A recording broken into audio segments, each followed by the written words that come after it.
Okay, the first thing I want you guys to do is you're just going to think in your head a 1 or 2 sentence summary of the gospel. So what I mean by that is if you were going to summarize the good news of Jesus in 1 or 2 sentences, how would you do that? And I'm going to give you just a minute to think about it. And you're not going to have to share this out loud or anything, but just how would you do it?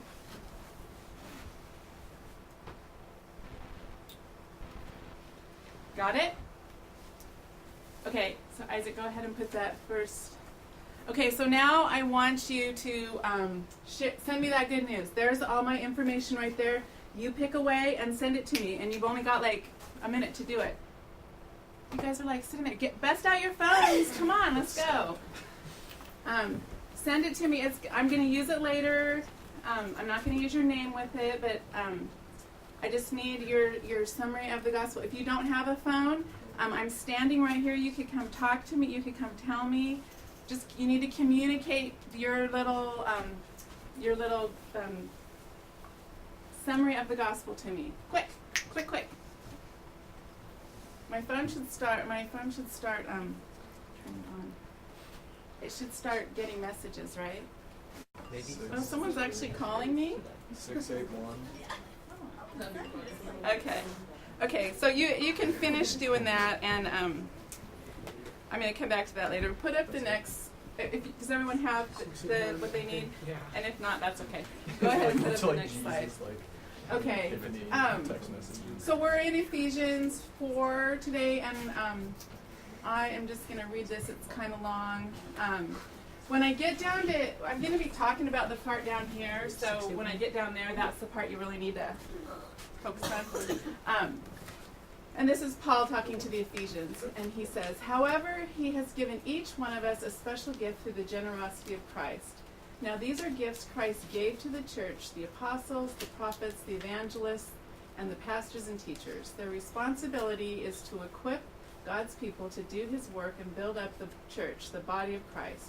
This will continue until we all come to such unity in our faith and knowledge of God's Son that we will be mature in the Lord, measuring up to the full and complete standard of Christ. Then we will no longer be immature like children. We won't be tossed and blown about by every wind of new teaching. We will not be influenced when people try to trick us with lies so clever they sound like the truth. Instead, we will speak the truth in love, growing in every way more and more like Christ, who is the head of his body, the church. He makes the whole body fit together perfectly, and each part does its own special work. It helps the other parts grow so that the whole body is healthy and growing and full of love." So what this passage is talking about is ways that God has given us to become more mature, not just individually, but as a body of believers, as a community of believers. And the first part talks about spiritual gifts that he's given us, but I want to focus on this is down here in verse 16 and 17. "Instead, we speak the truth in love, growing in every way more and more like Christ." I want to talk about speaking the truth in love. And so that has 3 parts: speaking, truth, and love. And the first part is speaking. And we all have voices, and that's what we think of when we're thinking of speaking. But you all were just speaking really loudly with your fingers while you were typing away, and there wasn't a sound in this room, but you were all speaking. So the Bible talks about the tongue, and in a lot of places, and the tongue really is our ability to communicate. And if you think about when the Bible was written, that was really their main way of communicating. But since we have all these other ways now, that the encouragement and the warnings that go with it have to apply also to the way that we're communicating with our fingers and through the airwaves. And so anybody can communicate these days, and lots of people do. And we can kind of lose sight of the power that we have with these words. It's greater than any time in history. We can reach humans all over the world. How many of you guys have Facebook friends in other countries? Okay. I looked up here's some Facebook statistics for you.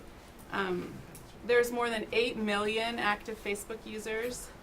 More than 50% of those log on every day. And the average user has 130 friends. There's more than 70 languages. Approximately 80% of the users are outside of the U.S. And more than 350 million users access Facebook on their mobile devices. And then some statistics about texting.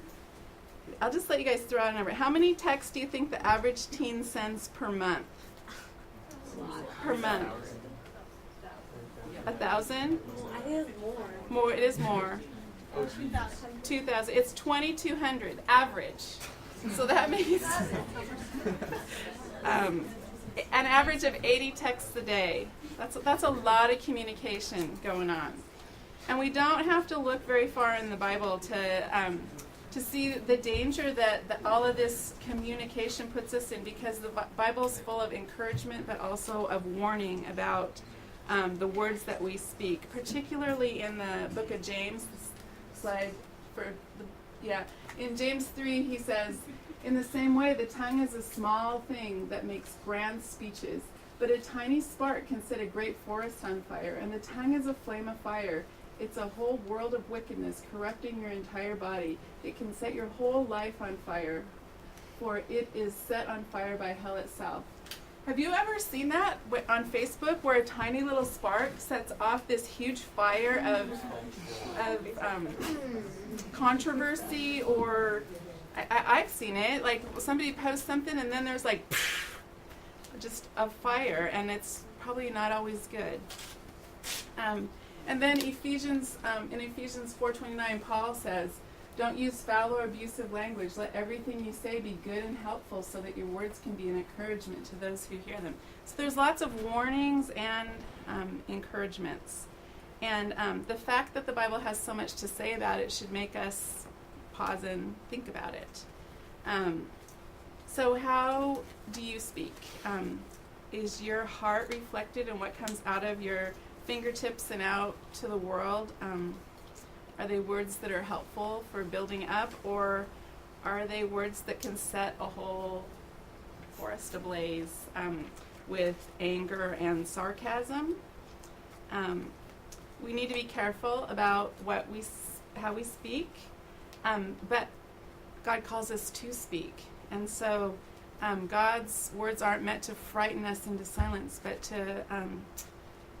to speak and to we have amazing ways to do that weren't even possible when the Bible was written. Last week, Josh said he showed you guys the video, Why I Hate Religion But Love Jesus. Have you guys seen that video? It's like viral on the internet. How many of you guys have shared that video? Anybody? A few people have shared it? Okay. That video has had just a lot of views. I think 16 million views when I looked yesterday. It's an incredible way that that guy Jeff Bethke, I think his name is communicating. And there's been a lot of positive reaction, and there's negative reaction as well. I saw somebody had posted a video called Why I Dislike Your Poem But Love God. But that person, he took the time, the person that even wrote the negative response, he took the time to watch the video, and then even more time to respond to it, so that communication is going on. And then, so that's speaking. And now I want to talk about truth. But in the New Testament, I wish Amber was in here, because Amber's studying Greek, and she could tell you this, but this speaking the truth in love, the word truth in this verse is actually a verb in Greek. So the passage is really truthing in love. And it's not so much the speaking that is emphasized, but just communicating truth in a loving way. And so what's truth? If we look at the next slide, This is in the verse that we read earlier. So here's our verse. This is verse 15. We're speaking the truth in love. But right up here, right in verse 14, is where we find out what truth is not. Then we will no longer be immature like children. We won't be tossed and blown about by every wind of new teaching. We will not be influenced when people try to trick us with lies so clever they sound like truth. So that's, truth is standing in opposition to falsehood. And this is telling us that when we preach the gospel, when we are talking about God, we need to do it in a truthful way. And let's see. Hold on here. And by speaking the truth, the whole point of this is that it's the purpose is for maturing us, for strengthening one another, and not just for our own individual maturity, but to build up the whole community of believers. And that's a really cool thing that we, just by our words and our encouragement, can build up the whole body of believers. And right when I was standing right back there earlier, this happened to me. Oh, look at all these texts. That's awesome. I can't wait to share these guys with you. But right before, when I was standing back there, I got a text while Josh was talking from LP. And she said, I'm at a soccer game in Snohomish and missing my buddy's senior high talk. Blessings, and may God shine on through. That's exactly what I'm talking about here, where she shared just a little bit of truth and encouragement with me through her fingers. Probably had to take her gloves off and get her fingers cold, but it's exactly what we're talking about here, that she just shared, that she didn't have to, but it really encouraged me. So how can you communicate truth in love? And it's the next slide. So 3 ways. You can tell about a personal experience and about how you've seen God at work. And I just have a little example of that. That day a couple weeks ago when it was, the snow was done, but it was icing kind of all day long. It was really icy. And I had an appointment in Seattle for Nathan to get his cast off that day. And it was the only day that we could go for, several weeks. And so I had to go. And the roads were horrible. I drove 25 miles an hour all the way to Seattle and all the way back. And really, when I got there, I just wanted to turn around and get back on the road and get back home because it was so icy. But that morning I had read Andrew Adams' mom's blog, and she had been stuck there at the hospital for 3 days. Andrew's been in the hospital all but 2 days since December. And she was really discouraged, and she she was really frustrated and discouraged. And so I decided, okay, well, I'm going to be at Children's anyway. I have to be there. I'm just going to go and say hello to her. And I did for maybe 10 minutes. It was so encouraging to her, and I realized after that that was God orchestrating that. I haven't been to Children's Hospital for 15 years, and but I was just the right person for Kristen for that day, because I have walked in those shoes that she's in, of the frustration and the uncertainty, and just knowing how it feels to be with your child in that hospital and not know how it's going to end. And I realized that's God planned that when I agreed a few weeks earlier that I would go to Seattle to get that stupid cast off. So that's I can share that story, and I can see God, and then hopefully when I'm sharing that story you can see God. So that's one of the ways you can communicate. Another way is to tell about something that God's taught you in the Bible. And my example of that is this verse, speaking the truth in love. I have to tell you that before I started studying this, I have used that phrase a lot of times to me, to speak the truth in love. And what I took that to mean was, that gives me the freedom to point out your sin, as long as I do it in a pleasant way. And that's not really what it's talking about at all. It's talking about encouraging and sharing God's truth in lots of different ways, not just pointing out your sin. Okay. Oh, and preaching the gospel. to believers and unbelievers. Okay, that's what you were doing when you sent me those texts. You were preaching the gospel, and we need to preach it to not just unbelievers, but to believers. And when I say preach, I don't mean you have to like be in their face. What I mean is we're sharing the good news of Jesus, and we need to hear it as believers because it's really powerful, and we don't want that power to get diminished in our lives because we're forgetting about it. Okay, so the third thing is truth, and I, in a commentary of a Bible study that I did on this several years ago, they had this phrase, and it's on the next slide. Truth without love is as harsh and potentially damaging as an axe, and love without truth is as soft, sweet, and nearly as without content as a marshmallow. So it's through maturity that in Christ that we learn to speak in a way that honors Him. And if you think about a person who spouts off or can't control their words or swears as part of their everyday language, it's showing their immaturity in their faith. And we're called to grow up, to mature, and the word to become more like Christ. It's the theological word is sanctification, and that's what we're called to do. And as we do that, then our speech should reflect that. Peter talks about this in the next slide. Peter says, so get rid of all evil behavior. Be done with all deceit, hypocrisy, jealousy, and all unkind speech. Like newborn babies, you must crave pure spiritual milk so that you will grow into a full experience of salvation. Cry out for this nourishment. So as we're maturing, that speech that's coming out of us should reflect that, and it should reflect the love that's in our heart.